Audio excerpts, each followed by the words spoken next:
On one ordinary night, when my husband was driving with me at high speed along a deserted suburban road, he suddenly blurted out, "Did you know your cousin died?" For a while, I didn't react. Huh? She's dead, so there's no meaning for me to go on living either. Chloe Baker, let's go down and join her together. After saying that, he yanked the steering wheel hard. The car instantly lost control and plunged toward a deep pit beside the road. With a thunderous crash, the car slammed into the ground. Both Brandon Kensley and I suffered severe, life-threatening injuries. In his final moments, he mustered his last strength to tell me, "If time could be turned back to 40 years ago at the mountain's base, you must never save me."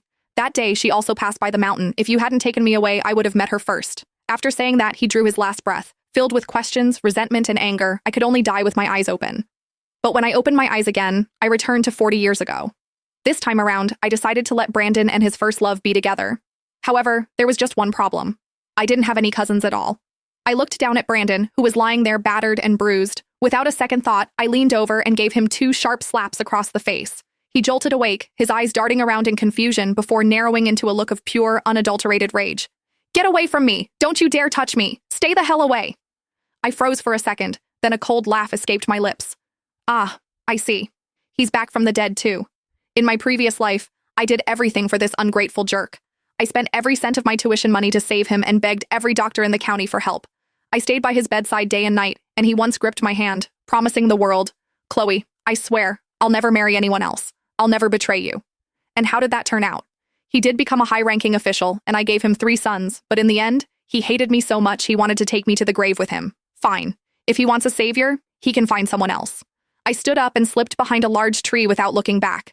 I wanted to see for myself who this dream girl was, the one he'd been obsessed with for 40 years. A few moments later, our neighbor Taylor walked by, swinging a basket and acting like she didn't have a care in the world. Brandon, who had been playing dead on the ground, suddenly started thrashing around the moment he saw her. "Miss, please, help me. I'll make it worth your while." Taylor stopped, her face twisted in immediate disgust. Brandon panicked and quickly threw out an offer. "My family has money. If you save me, I'll give you $450. In this poor backwater town, $450 was a small fortune. Taylor's eyes lit up instantly. "All right, you've got a deal." As I watched her easily hoist Brandon onto her back, I felt nothing but mockery. In my last life, I nearly threw my back out trying to carry him home. Now, finally, someone else could deal with that mess. With the truth out in the open, I could finally go home in peace. I reached into my pocket and felt the money I'd made from selling hazelnuts, my resolve hardening. In my previous life, I gave up my spot at a top-tier university just to put him through school. This time, this money was staying with me. In my last life, I turned my life into a joke for him. This time, I grabbed my suitcase and headed for the door. But just as I was about to step out, the dream girl herself, Taylor, came bursting in.